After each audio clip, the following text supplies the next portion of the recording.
Big big big win आज Bombay high court में कंगना रनौत के लिए।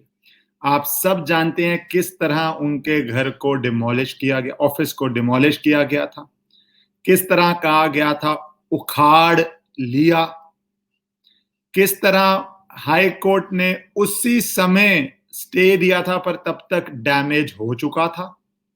40-50% मे बी 60% बिल्डिंग खराब हो चुकी थी, डिमोलिश हो चुकी थी, नुकसान हो चुका था। और कंगना रनौत का कहना था ये एक रिवेंज है, ये एक उनके जो कमेंट्स करती हैं वो उसके लिए किया गया है, ये एक मैलिस है, ये एक नॉर्मल एक्शन नहीं है कि एक दिन में घर तोड़ा जाए। उन्होंने रिट पिटीशन डाली थी और इस पे आज उनकी बहुत बड़ी जीत हुई है न्यायालय में। दैट इज वाई हमेशा बोलता हूं पेशेंस रखो, जस्टिस इस देश में है और हमारे कोर्ट्स करते हैं। जो जो पहली बारी जुड़ रहे हैं चैनल को सब्सक्राइब कर लीजिए, बेल आइकॉन दबा लीजिए। अब मैं आपको लीगल बोल दूंगा कोर्ट ने आज क्या क्या होल्ड किया है। पूरी जजमेंट आएगी पर ये आप लीगल मोटी मोटी बातें समझ लीजिए। पहली बात कोर्ट ने ये कहा है कि जो डिमोलिशन नोटिस था वो हमने क्वॉश कर दिया।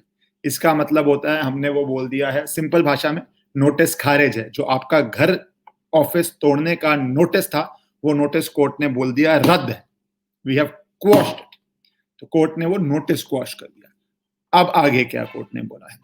कोर्ट ने ये बोला है कि जो बीएमसी ने नोटिस इशू किया था, जो बीएमसी ने डिमोलिशन ऑर्डर किया है, जो अरेंजमेंट ऑफ डिमोलिशन था, जो कमेंसमेंट ऑफ डिमोलिशन था, जो 40% डिमोलिशन हुई है, वो सब दिखाता है कि पिटिशनर जो है कंगना रनौत का केस में दम है कि मैलिस था।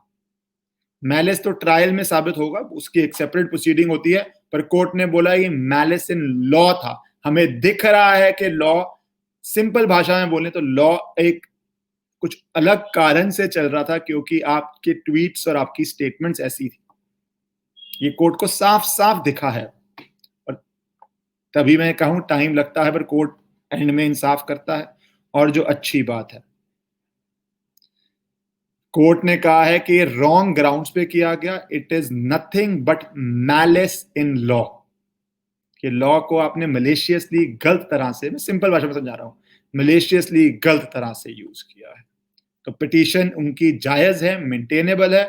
और कोर्ट ने, अब जो अहम बात है, अहम बात, कोर्ट ने बोला है कि एक वैल्यूअर अपॉइंट होगा जो वैल्यूएशन करेगा कि कितना डैमेज हुआ है। कॉम्पेंसेशन देने के लिए कोर्ट को डैमेज देखना पड़ता है कितना हुआ है। तो ये बहुत पॉजिटिव चीज है कि कोर्ट ने बोला एक वैल्यूअर अपॉइंट होएगा, वो देखेगा। जैसे आप जानते हैं नॉर्मल वैल्यूअर अपॉइंट्स होते हैं, तो ऑनरेबल हाई कोर्ट ने खुद ही अपॉइंट किया है और वो देखेगा कितना डैमेज हुआ है, कितना नुकसान हुआ है, और उसके बाद वो वैल्यूएशन रिपोर्ट कोर्ट में जाएगी और कोर्ट फिर ऑर्डर देगा कॉम्पेंसेशन पे। पहली बड़ी बात। दूसरी बड़ी बात मैं बता चुका हूं आपको, मैलिस माना कोर्ट ने।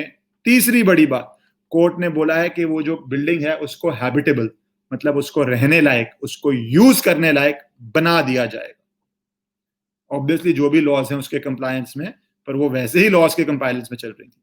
और रेगुलराइजेशन के लिए अगर बीएमसी में कोई एप्लीकेशन जाएगी तो बीएमसी 4 हफ्ते में उसको भी डिसाइड कर देगी। तो बहुत बड़ी जीत, थॉरो जीत।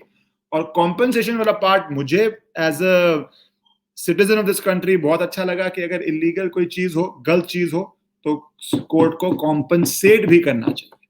और मेरे ख्याल से कॉम्पेंसेट कोर्ट को जो ऑफिसर्स इन्वॉल्व हैं वहां से करना चाहिए, स्टेट फंड से नहीं करना चाहिए।